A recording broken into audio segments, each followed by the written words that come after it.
tudo que eu faço é dentro da mesma temática, que é a sexualidade, que é o lugar onde eu mais amo trabalhar, né? Eu fiz medicina, quando eu formei eu fui fazer ginecologia e obstetrícia, e dentro do universo da gineco e da obstetrícia, eu descobri a área da sexualidade.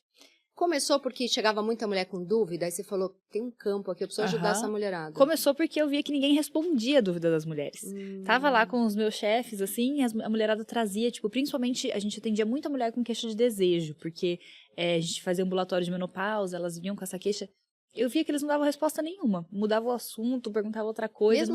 Mesmo se a médica era mulher, fosse mulher? A maioria eram homens, mas mesmo assim, eu via bastante dificuldade das pessoas em responder. E aí, um dia eu falei isso para um chefe meu, eu falei, nossa, mas a gente não resolve nada dessas questões sexuais, né? Quem que resolve isso? Daí ele falou, olha, existem informações para isso, né? Geralmente não faz parte do currículo básico ali infelizmente, né, da faculdade. Mas existem informações, inclusive você deveria fazer, porque você fala bem, você é tranquila para falar de qualquer assunto. Aí eu fui atrás, eu fui estudar sexualidade, fiz USP lá, Isso é tão importante. Sim.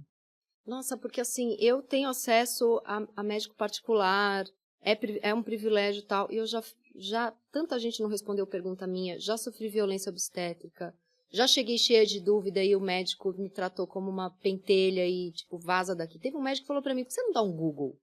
Eu não tô aqui pra responder, eu grávida. Meu Deus. Ele falou, dá um Google, para de me fazer pergunta toda grávida me pergunta isso, não aguento mais. Mas você sabe que eu falo muito isso, né, sobre a faculdade de medicina, que pra mim falta muito matérias de soft skills mesmo, assim. Sim. Matérias nem é soft skill, mas matéria de temáticas que não sejam só a parte biológica da coisa. Porque principalmente se você vai atender mulher, você tem que entender o mínimo de gênero, de feminismo, sei lá, de psicologia, você tem que entender o mínimo de diversidade. Do que tá rolando no mundo. E a gente não tem.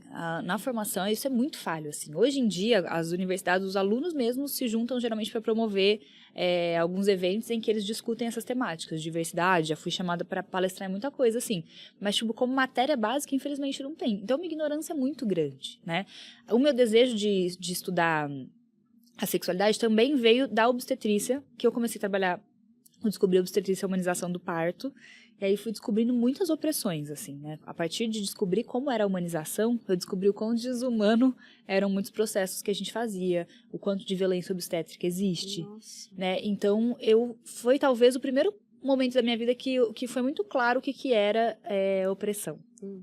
Porque apesar de eu ser mulher, eu sempre tive muito privilégio, sempre, né, tive uma vida de bastante privilégio. Então, eu costumo falar que o machismo, quando a gente tem muito privilégio, eles barram na gente em lugares muito sutis, que você tem que estar muito desperta para perceber, né? Claro, existem casos e casos, né? Mas no meu caso, era aquele incômodo, eu sabia que tinha coisas tinha alguma coisa mundo, errada aqui. Mas não tinha acontecido nada que me fizesse ter tanta noção daquela opressão que eu vivia ali, né?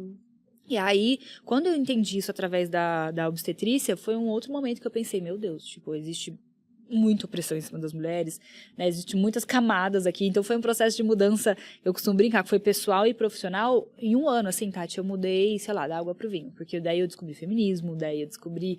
Foi estudar Você sabe como é esse momento na nossa vida, né? Uma... A gente escancara uma porta, assim, você não consegue voltar atrás, então mudou tudo na minha vida, eu mudei meus amigos, eu divorciei, assim, nada mais fazia sentido, porque eu entendi que, cara, tudo que eu vivia ali não era eu. Você estava escutando um que olha que interessante, a gente está aqui falando de sexo e vai ter uma festa aqui no prédio e era um caminhão trazendo linguiça e peru.